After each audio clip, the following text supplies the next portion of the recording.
இந்த வாரம் முழுவதும் கர்த்தர் எங்களுக்கு செய்த எல்லா நன்மைகளுக்காக ஸ்தோத்திரம்.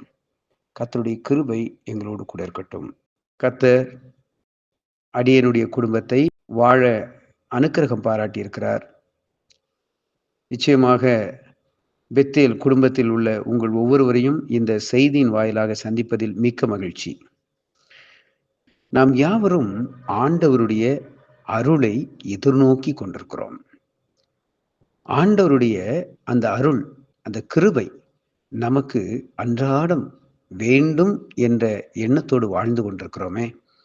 நிச்சயம் ஆண்டவருடைய அருள் இல்லாவிட்டால் நம் வாழ்க்கையில நிச்சயமாக எந்த விதத்திலும் நாம் ஜொலிக்க முடியாது.